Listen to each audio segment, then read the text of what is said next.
Voilà, bonsoir tout le monde.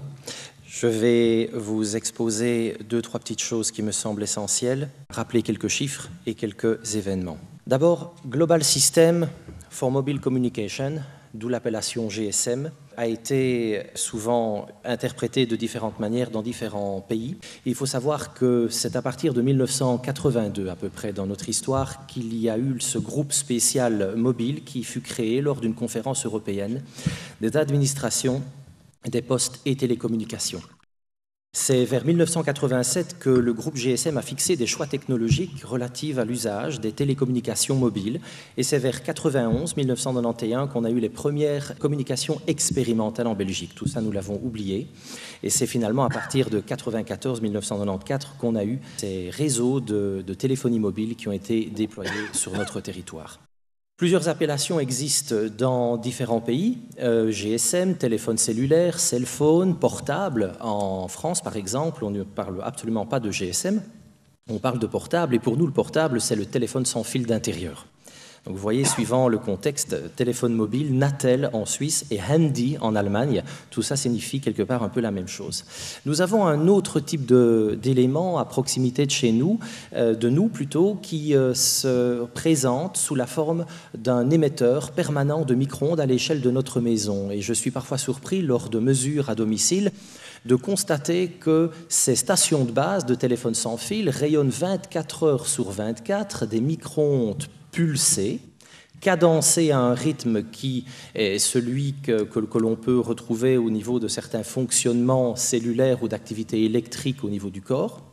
Et donc, ces informations, si vous voulez, peuvent interagir avec notre organisme, et il n'est pas rare de constater qu'à 5 ou 10 mètres d'une station de base de téléphone sans fil d'intérieur, on soit exposé à des niveaux parfois nettement supérieurs à ceux que l'on observe à 30 ou 50 mètres d'une station de téléphone mobile. Ces chiffres sont très, très interpellants, et c'est pour ça que la première chose à faire à l'échelle de sa maison, c'est de revenir, pour moi, au téléphone fixe, ou en tous les cas, utiliser des systèmes à faible rayonnement, c'est-à-dire des téléphones qui ont un système qui vont couper automatiquement le rayonnement quand on n'a pas d'appel, entrant ou sortant, et qui vont adapter de manière dynamique la puissance à l'intérieur de la maison au strict minimum. Même les téléphones fixes peuvent aussi avoir, par l'alimentation électrique, des petits soucis. Les électrosensibles en parlent. S'ils ne sont pas en courant continu ou à pile, certaines personnes le ressentent en utilisant le cornet. Mais là, c'est un problème de basse fréquence. Alors, quelques chiffres. Depuis 1950, l'exposition de l'homme aux ondes électromagnétiques a augmenté d'1 milliard de fois. C'est pas rien. Les changements les plus dramatiques qui ont été observés vers les années 1995-95 sont observés depuis l'usage le plus répandu des technologies sans fil. En 2006, il y avait à peu près 2,5 milliards d'utilisateurs de téléphones mobiles sur la planète, et l'on prédisait 3 milliards en 2007 d'ici la fin de l'année. Les enfants seront théoriquement exposés pendant minimum 60 ans de leur vie. En Europe, plus de 2 enfants sur 4 de 7 à 10 ans possèdent un téléphone mobile. La seule solution pour les associations indépendantes de protection des consommateurs contre les champs électromagnétiques est de porter les affaires sur le terrain juridique, exactement comme le professeur Carlo le fait, faute d'engagement politique fort en faveur d'une réglementation interdisant la commercialisation des portables chez les jeunes enfants.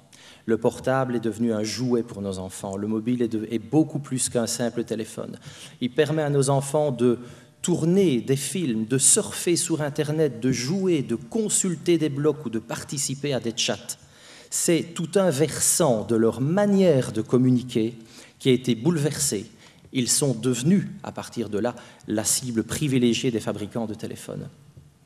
Et dernière chose, savez-vous qu'il y aura 1 milliard de téléphones mobiles vendus chaque année, dès cette année, dès 2009 ? Il y a plus de 4,4 milliards d'utilisateurs de téléphones mobiles dans le monde actuellement. Si l'on téléphone en conduisant, on a 4 fois plus de risques de faire un accident. La moyenne de remplacement d'un téléphone mobile est de plus ou moins 18 mois. C'est vrai qu'aujourd'hui, la tentation est grande de changer régulièrement. 28% des ménages belges, soit 1,24 million, donc 1,24 million de ménages, n'utilisent plus de téléphone fixe. Vu les tarifications, on est tenté d'abandonner le téléphone fixe. Inventé en 1997, le téléphone avec appareil photo et caméra représente 85% du marché. On estime que 20% de tous les téléphones mobiles non utilisés sont recyclés. Tous les 18 mois, les scientifiques disent que les téléphones se réduisent de moitié en taille. On peut se demander d'ici 2017 à quoi ça va ressembler. Mon petit doigt, je pense. On sera arrivé à la limite de la technologie au niveau dimension. Il est possible de trouver une personne qui utilise un téléphone mobile à quelques mètres près n'importe où sur la planète. Donc, retenez essentiellement ces chiffres pour l'instant. J'ai d'autres choses très intéressantes à vous montrer. Je vais laisser la parole à Paul Lannoy.